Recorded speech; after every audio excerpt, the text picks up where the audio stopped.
companies that don't follow the letter of the law. And when they don't follow the letter of the law, they're allowed to do anything. And when you go into the courts and you go pro per, the judge is listening to you because he's in the bank's in the bank's pocket.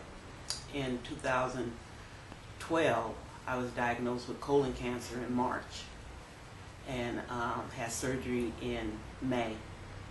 And I'm currently undergoing chemotherapy for that now. So I have up and down moments because of the chemo.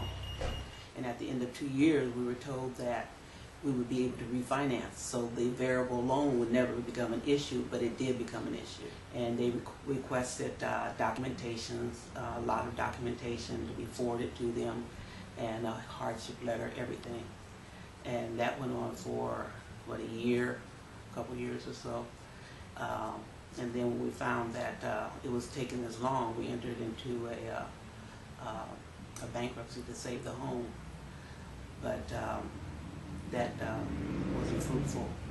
So subsequently in 2010, there was a notice on the door saying the home had been sold, and we were not given any correspondence, not told anything. And so from 2010 to this day, we have been battling a company called FV1. And subsequently, we learned that FV1 was not a company registered in California. And because it was not registered in California, up under the due process, it's supposed to be that they're not supposed to conduct any business in California. So subsequently, I got an attorney through my legal pay plan, and that attorney, I don't know what it is, he dropped the ball, totally dropped the ball. The day that they came in and changed the locks, I was in treatment, and I received a call from my daughter saying that they had come in and changed the lock. My grandson was here. And subsequently, I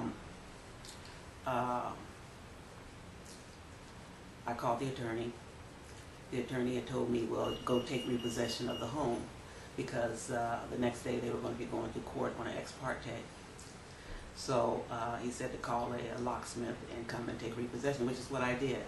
And I've been here ever since. So they did all this, taking advantage of my medical situation. I mean, they would have these court dates and dates that I have that I'm in treatment. I found that I was falling short.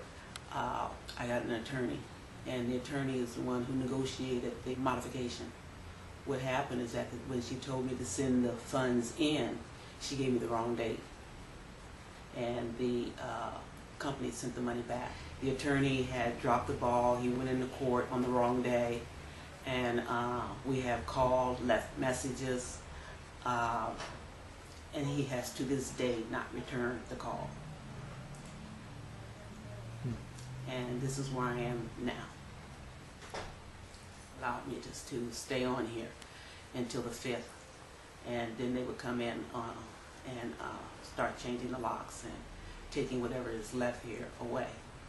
The 5th of November. The 5th of November this month.